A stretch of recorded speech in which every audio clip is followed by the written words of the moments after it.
gimana kabarnya hari ini? Seneng kan? Belum bosen ya harusnya di rumah? Atau udah bosen? Yaudah, tapi hari ini kita harus sama-sama gembira. Karena apa? Karena kita mau memuji Tuhan, kita mau menghadap Tuhan, kita mau dengerin firman-Nya. Oke, sepakat ya? Nah, tentunya yang harus pertama disiapin apa? Alkitabnya, bukan sosial medianya, bukan mainannya, oke? Harus disiapin ya Alkitabnya. Terus duduknya harus tegak, harus serius nonton video ini karena kita mau menghadap Tuhan, jadi nggak boleh bercanda. Siap? Sebelum itu kita mau bersatu di dalam doa. Mari kita berdoa.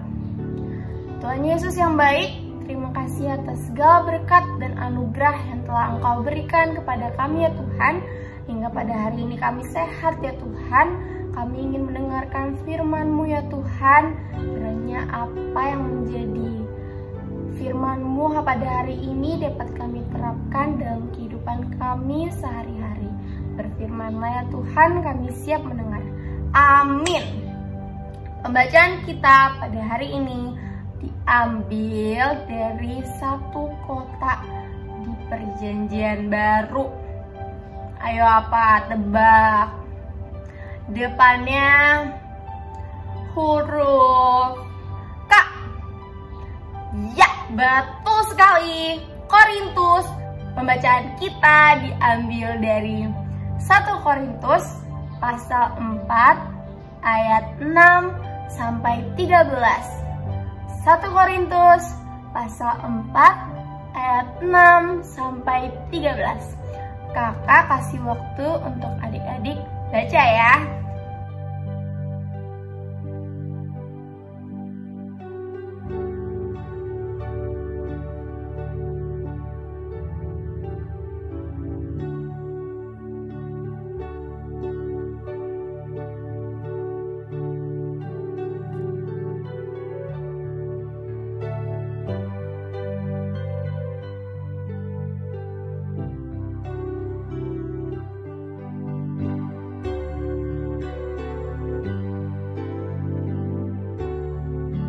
Adik-adik, udah dibacakan? Seperti yang kita baca di situ ada satu nama tokoh tuh. Dari ayat 6 aja udah ada. Siapa ya kira-kira? Betul, Paulus, tokoh yang sangat terkenal ya, yang seperti kita tahu. Nah, di sini kalau dari judul aja kita baca rendahkanlah dirimu. Paulus mengatakan dari ayat ke-6, saudara-saudara, kata-kata ini aku kenakan pada diriku sendiri dan pada Apolos karena kamu, supaya dari teladan dan kamu belajar apakah artinya ungkapan jangan melampaui yang ada tertulis, supaya jangan ada di antara kamu yang menyombongkan diri dengan jalan mengutamakan yang satu daripada yang lain. Kenapa ya kira-kira Paulus ngomong kayak begitu untuk jemaat di Korintus? Tentunya karena jemaat di Korintus itu punya sifat yang sombong.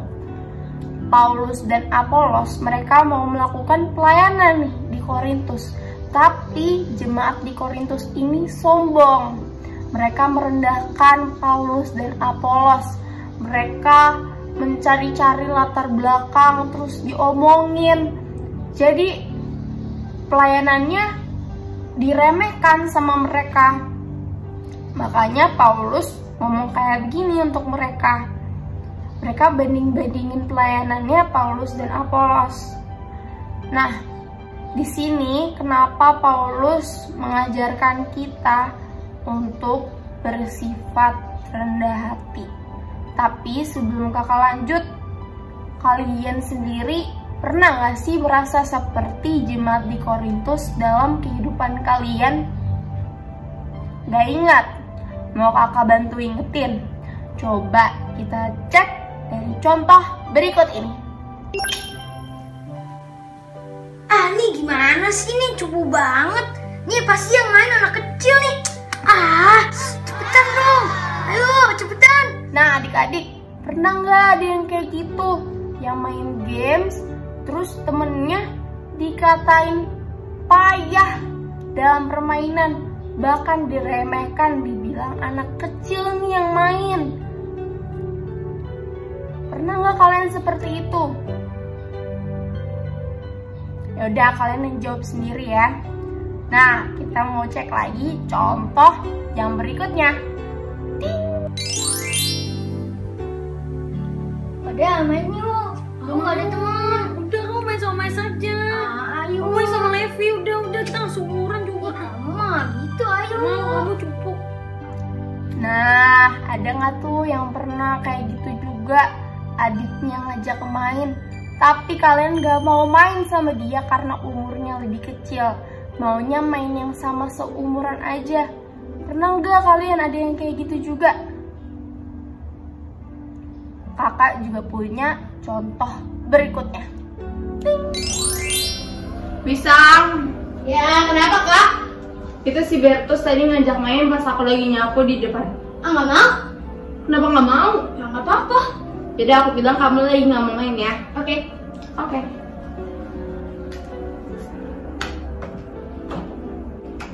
Duh, banyak banget temennya Wisang. Kenapa lagi sih kak? Si Diki ngajak main. Diki ngajak main? Iya. Oke, sebentar. Bilang Diki tunggu sebentar ya. Diki, Tunggu. ayo main. Kenapa Bertus kamu nggak mau main, tapi sama si Diki kamu mau main? Gak mau ah, Bertus anaknya aneh. Sama Diki lebih seru. Ya ampun Wisang. Udah gak apa-apa, as. Ih, Nah, contoh yang berikutnya ini pasti sering ya kalian ada yang ngerasain. Pilih-pilih teman. Maunya mau main yang sama yang A, sama B nggak mau karena dia begini, dan banyak alasan lainnya. Nah adik-adik, sifat-sifat seperti itu merupakan sifat-sifat yang sombong, sifat-sifat yang pilih kasih. Dalam keluarga, dalam pertemanan, dalam permainan, bahkan karena kita merendahkan orang lain. Kita pilih-pilih dalam hidup ini. Adik-adik, makanya Paulus di sini mau ingetin kita dan juga jemaat di Korintus kalau kita harus rendah hati. Siapapun yang jadi pelayannya, siapapun yang jadi teman kita, siapapun yang jadi keluarga kita, entah itu umurnya berapapun, kita nggak boleh pilih-pilih kasih seperti itu. Karena apa adik-adik? Karena Tuhan aja nggak pilih kasih sama kita, makanya kita juga nggak punya hak untuk pilih kasih. Di Lukas 14 ayat 11 menyatakan, sebab barang siapa meninggikan diri, ia akan direndahkan, dan barang siapa merendahkan diri, ia akan ditinggikan. Nah adik-adik, coba sekarang kalian renungin nih diri sendiri. Kalian udah seperti ini belum? Seperti yang diajarin Paulus, sudah rendah hati? Kalau belum, mulai sekarang harus seperti itu ya. Belajar rendah hati, tidak pilih-pilih teman, tidak pilih-pilih mau main dengan siapa, bahkan tidak pilih-pilih mau mendengarkan pelayanan siapa. Misalnya aku mau sama kakak pelayan ini aja karena kakak pelayan ini lebih asik, gini. Kayak gitu juga termasuk perbuatan yang sombong dan merendahkan orang lain ya. Pokoknya kita tidak berhak untuk merendahkan orang lain atau pilih kasih. Ingat ya adik-adik, untuk pelajaran pada hari Minggu ini, untuk tidak pilih kasih dan tidak sombong. Nah adik-adik, kita sudah selesai dengan firman-Nya. Sekarang kita mau bersatu dalam doa. Kita mau doa syafaat sekaligus doa penutup ya. Mari kita bersatu di dalam doa. Bapa yang baik, terima kasih ya Tuhan atas segala firman yang telah Engkau beritakan kepada kami. Ya Tuhan, kami ingin berdoa yang pertama untuk bangsa dan negara kami ya Tuhan. Kiranya Engkau memberkati bangsa ini ya Tuhan, agar menjadi bangsa yang lebih baik, menjadi pembawa terang. Tuhan memberkati virus corona yang sedang melanda bangsa dan negara ini, terutama dunia ini ya Tuhan. Tuhan memberkati para dokter, para perawat, para polisi, para pemerintah, para pekerja yang masih harus bekerja di luar sana. Engkau berkati semuanya Tuhan, untuk membantu menyembuhkan virus ini ya Tuhan. Tuhan memberkati memberkati semuanya ya Tuhan yang berpartisipasi dalam kesehatan, bidang makanan. Tuhan berkati orang-orang yang kehilangan pekerjaannya karena ini Tuhan mau beri penghiburan. Tuhan juga memberkati orang-orang yang sakit, yang kena penyakit ini ya Tuhan. Tuhan memberkati semuanya ya Tuhan. Tuhan, kami juga berdoa bagi gereja, bagi para pendeta, bu pendeta, para presbiter, para kakak pelayan semuanya Tuhan, supaya tetap semangat melayani untuk memuliakan nama-Mu ya Tuhan, meskipun dalam kondisi seperti ini ya Tuhan. Tuhan mau pulihkan, Tuhan mau jamah semuanya. Tuhan, kami juga berdoa bagi orang tua kami ya Tuhan, supaya tetap sehat, tetap panjang umur. Tuhan mau berkati pekerjaannya, Tuhan memberkati semua aktivitas yang dilakukan orang tua kami. Tuhan melindungi mereka, Tuhan, bagi orang tua kami yang masih harus bepergian keluar. Tuhan, kami berdoa bagi keluarga kami, oma, opa, kakak, adik, tante, om, semuanya ya Tuhan. Kami juga ingin berdoa bagi teman-teman kami yang sakit ya Tuhan. Tuhan mau pulihkan mereka, Tuhan mau sembuhkan mereka supaya mereka dapat kembali beraktivitas seperti kami. Tuhan, kami juga telah mendengar firman yang telah Engkau ajarkan kepada kami tadi ya Tuhan. Terima kasih ya Bapa, kiranya kami dapat menjadi anak yang baik, yang tidak pilih kasih, tidak sombong, tidak membeda-bedakan. Terima kasih ya Bapa. Doa ini pasti tidak sempurna ya Tuhan, tapi doa ini kami alaskan dengan doa yang telah Engkau ajarkan kepada kami. Bapa kami yang di surga, dikuduskanlah nama-Mu, datanglah kerajaan-Mu, jadilah kehendak-Mu di bumi seperti di surga. Berilah kami pada hari ini makanan kami yang secukupnya, dan ampunilah kami akan kesalahan kami, seperti kami juga mengampuni orang yang bersalah kepada kami. Dan janganlah membawa kami ke dalam cobaan, tapi lepaskanlah kami daripada yang jahat. Karena Engkau punya kerajaan dan kuasa dan kemuliaan sampai selama-lamanya.